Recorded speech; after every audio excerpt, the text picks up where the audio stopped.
3 years, the majority of those people, the vast majority, 84% came on non-work visas, and most of them do not work, they never will. That's going to cost the British taxpayer hundreds of billions of pounds. Watch closely, because this is the moment the narrative slips. A Labour MP arrives confident, armed with talking points on immigration, deportations and border control, but what follows is something very different. For years we've been in a situation where people traffickers have been able to ingrain what they have been doing. That is work that has to be done internationally with other countries, and that is what's already happening. Andrew, do you disagree with these proposals? Sorry, Zia, I will come back to you in a second. I just want to bring in our Conservative representative, Andrew. Sure. Do you disagree with what Zia's proposing? I do agree with Zia. When figures are challenged, slogans collapse. When reality enters the room, the smug certainty fades fast. This isn't just another panel clash, it's a live demonstration of how political language crumbles under pressure.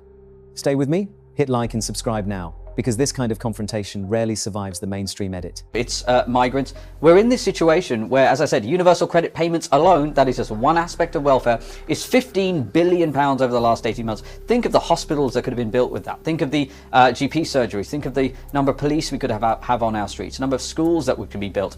We've got to put the British people first. That is the argument we're making at Reform. OK, Zia, stay with us. I just want to bring in the panel. You talked there about the failures, as you said, called them, of the Conservative and Labour governments. And Catherine, your party has failed to stop the boats.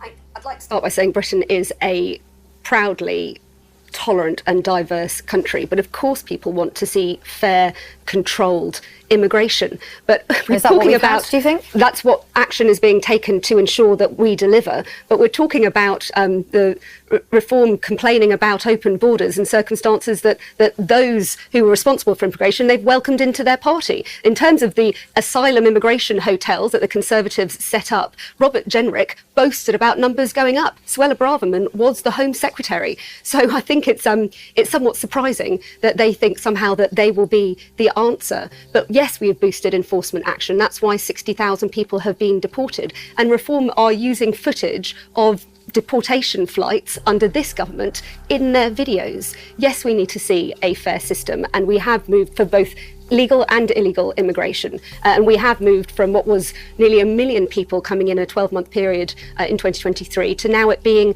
just over 200,000. So on both, we are seeing action. But I think what Reform entirely misses is that you have to work with other countries to also achieve that. We've got 40,000 fewer people that have crossed the Channel because of the work we're doing with France. And it's because we are taking action and saying that there will be consequences for visas if you don't accept returns. Okay. Well, and that is why we're seeing more returns being possible. So Zia, there's a list there of steps that the government is taking.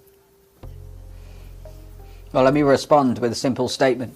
More people have crossed the Channel illegally under Keir Starmer and this Labour government than any other Prime Minister in the history of the United Kingdom. That smile disappears the moment the record is mentioned. That is a fact. So whatever word salad you just heard there, that fact stands. The only way we are going to stop people coming to this country, breaking into this country illegally, is making crystal clear. If you are in this country illegally, you will be detained, you will be deported. It's not irregular migration, which is a term the Tories started to use, Labour have continued. We will call it what it is. It is illegal migration. It's totally unfair on the British people, and shame, frankly, on the Labour Party for frankly accelerating what has already been a catastrophic issue. And we can talk about hotels. Again, that's gaslighting, because all what's happening with these hotels, when Labour say they close a hotel, what are they doing? They're dispatching those migrants and distributing them into houses of multiple occupancy, otherwise known as HMOs. They literally send them into estates and cul-de-sacs, where arguably the situation's even worse. The only way you actually resolve this problem is deporting those people who are in this country illegally, and that is what Reform will do. One side speaks in outcomes, the other in explanations. Let Catherine reply to that. We're already bringing down the backlog. We are already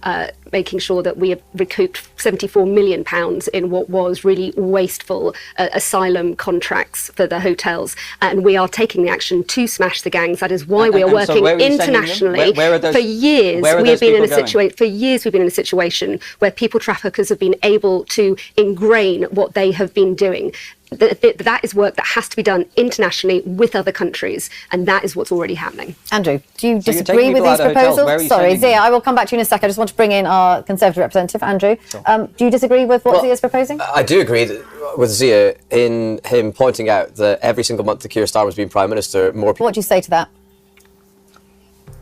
Yeah, I want to respond to that directly. Our priority is the British people. I'll tell you what's manifestly unfair. The British people voting for less immigration in 5 consecutive elections, and then having an insane amount of legal immigration thrust upon them. The Boris Johnson government brought in north of 3 million migrants in 3 years. The majority of those people, the vast majority, 84%, came on non-work visas. And most of them do not work, they never will. That's going to cost the British taxpayer hundreds of billions of pounds. So I'm afraid the people we're prioritised, the people... Hold on. I'm really sorry, we've come to the end of the programme. That's all for today. But If you found this clip uncomfortable, that's exactly why it matters. These moments rarely get airtime, not because they're wrong, but because they disrupt the approved narrative. Like this video, subscribe to the channel, share it, and most importantly, leave your view in the comments. If this debate was truly settled, they wouldn't work so hard to silence it. Don't forget to like, comment, and subscribe to Next UK, your go-to for real stories and sharp analysis.